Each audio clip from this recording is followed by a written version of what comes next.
Jokowi akan lenyap kekuasaannya. Buat apa disurvei hari ini?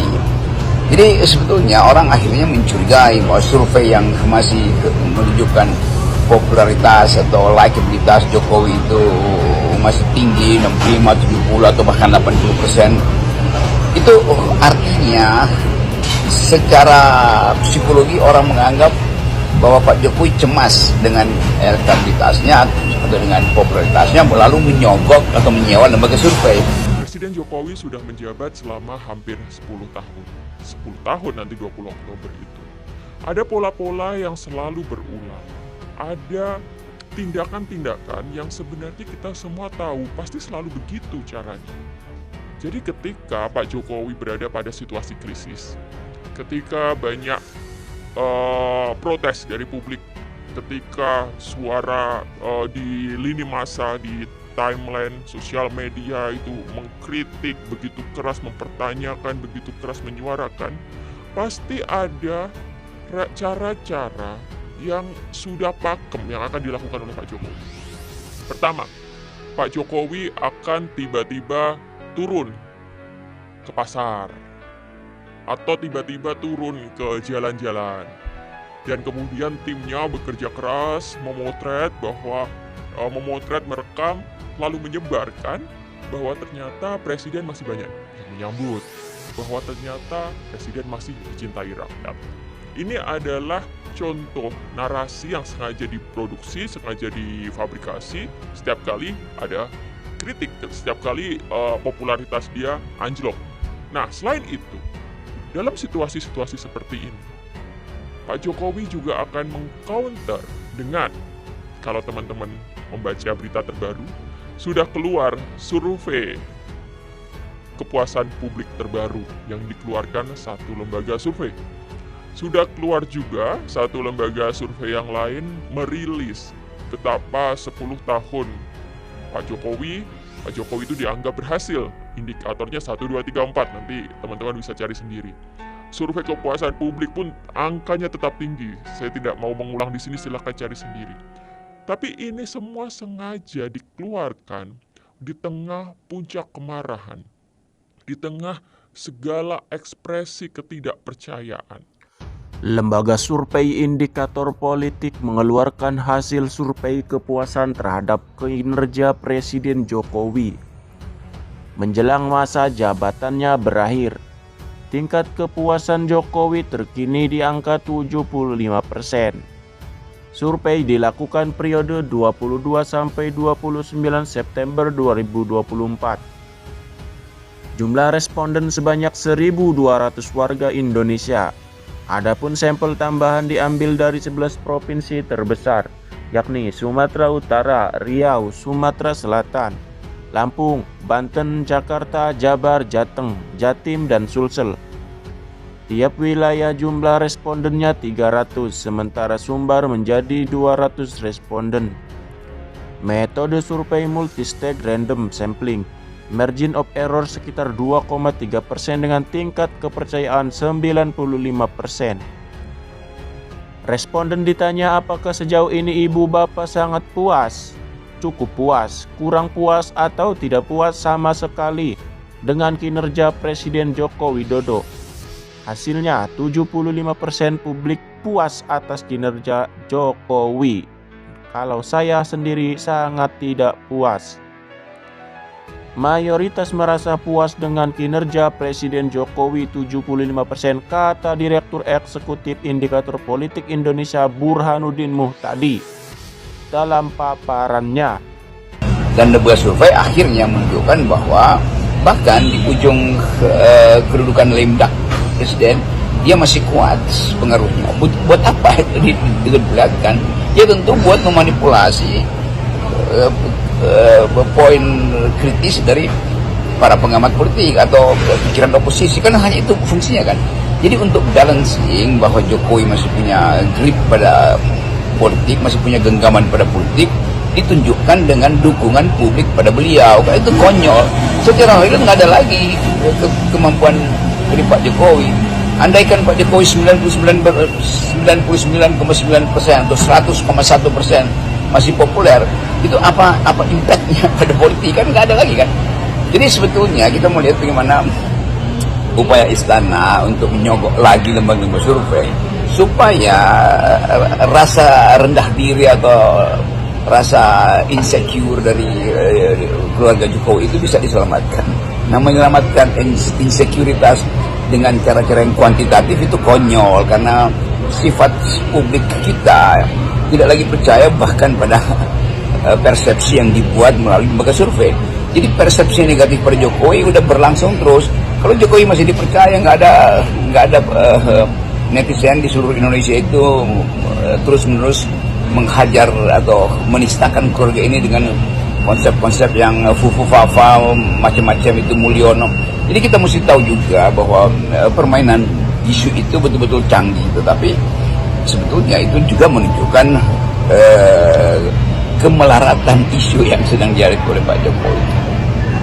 Bukankah hari ini ya, Bung Rocky, yang lebih penting diketahui publik itu bagaimana penerimaan publik terhadap keluarga Pak Jokowi, yang ini kan bentar lagi kalau serah terima berarti ada kelanjutan dinasti Pak Jokowi, dalam hal ini Gibran Rakabuming. Tapi kita tahu ya, dalam situasi semacam ini penolakan publik terhadap Gibran yang diduga sebagai fufu-fafa itu kan sangat masif gitu. Publik justru malah lebih ingin tahu sebenarnya seperti apa sih kondisi psikologinya Pak Jokowi, seperti apa sih kondisi psikologinya Ibu Iriana misalnya, dan seperti apa Gibran, Kaisang, dan seterusnya lah, kira-kira seperti itu ya. Itu justru malah mungkin yang akan ditunggu oleh publik. Tapi kalau di soal tingkat kepuasan, apa urusannya lagi gitu, nggak ada kait-mengaitnya dengan publik gitu. Kan sebetulnya yang mesti disurvei, bahkan survei kualitatif, adalah mencoba mengulas kondisi psikologi dari keluarga Jokowi. Kan itu lebih konkret sebetulnya untuk diketahui oleh publik. Kan publik menduga bahwa makan malam Pak Jokowi pasti terganggu oleh isu anak-anaknya tuh. Buat tidur Pak Jokowi itu pasti mungkin dibantu oleh obat tidur atau apa namanya itu melatonin untuk mempercepat proses tidur.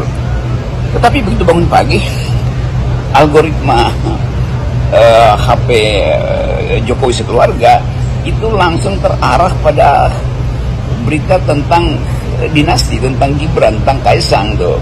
Kenapa Kaisang tidak hadir di pelantikan anggota DPR?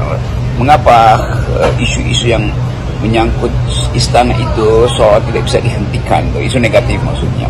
Jadi semua handphone 200 juta itu ya karena dianggap bahwa setiap orang Indonesia, jumlah handphone di Indonesia lebih banyak dari penduduknya. Jadi bayangkan misalnya impact dari media massa itu seolah-olah tidak menjadi faktor dalam pemaparan lembaga-lembaga survei ini kan. Jadi harus diputuskan juga ini lembaga survei mensurvei apa.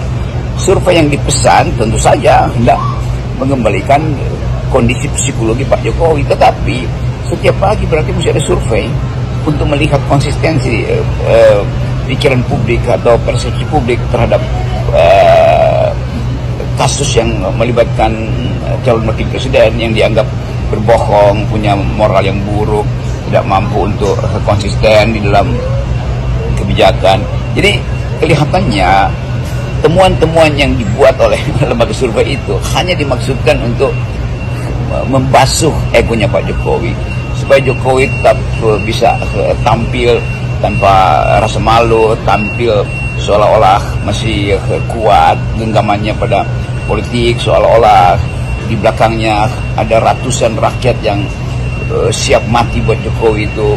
Jadi hal-hal semacam ini kan mestinya diuji di dalam laboratorium psikososial, di dalam laboratorium yang menunjukkan hubungan antara isu sosial yang negatif pada presiden dan kemungkinan tekan psikologi pada beliau atau pada keluarga beliau. Kan itu yang disebut sebagai riset.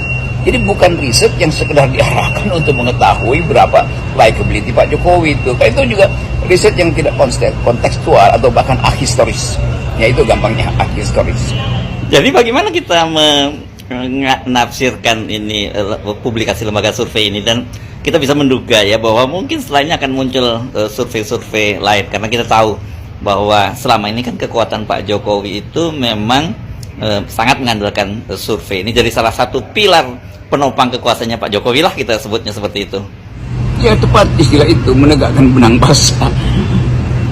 Kalau misalnya siapa yang indikator, ya kita nggak tahu apa metode indikator, tapi mungkin orang menganggap indikator itu yang disurvei itu hasil indikator, artinya ada indikasi main kotor, kira-kira begitu. Jadi Pak Jokowi diwanti-wanti supaya hati-hati karena elektabilitas masih tinggi, itu artinya beliau masih mampu untuk main kotor. Kan hasil survei itu juga bisa dibaca sebagai tekanan pada oposisi bahwa tunggu ya, menurut indikator Jokowi masih kuat banget loh, jadi kalian gak usah macam-macam deh, bisa kena getahnya lagi itu, atau bisa kena impact dari kekuasaan sang Raja Jawa, kan bisa begitu bacaannya kan. Tetapi kita melihat faktanya, terutama di anak-anak muda, di netizen yang berhak untuk menagih masa depan yang terlantar atau dilantarkan oleh Pak Jokowi selama 10 tahun ini kan. Karena anak-anak muda ini yang menuntut kompetisi politik yang sehat dan melihat bahwa Gibran itu diajukan sebagai kompetitor dengan anak-anak muda seumur mereka untuk bersaing di 2009, tetapi Gibran diajukan dengan motif yang tidak adil, dengan motif yang curang kan. Persepsi itu kan tidak mungkin dijadikan sebagai alasan untuk membatalkan survei yang seolah-olah 80%, 65, 70, 80% Jokowi masih memegang kendali. Kalau di riset secara kualitatif atau bikin cross tabulasi, maka pikiran netizen itu akan membatalkan hasil dari indikator. Tetapi sangat mungkin cross tabulasi itu tidak diperlukan, karena memang hanya dipesan untuk menunjukkan kemampuan Jokowi memanipulasi opini publik melalui survei yang disewa ini supaya dia terlihat masih kuku. Kalau dia masih kuku berarti psikologi anak-anaknya juga yang sedang ditagi pertanggungjawabannya atau lagi jadi sasaran tembakan netizen ini bisa terlindungi. Jadi kita mesti baca berlapis bahwa hasil kerja indikator itu betul-betul hanya dimaksudkan untuk mengamankan psikologi Pak Jokowi, dan itu juga suatu waktu mungkin bisa ditagi pembenaran metodologinya, bagaimana caranya.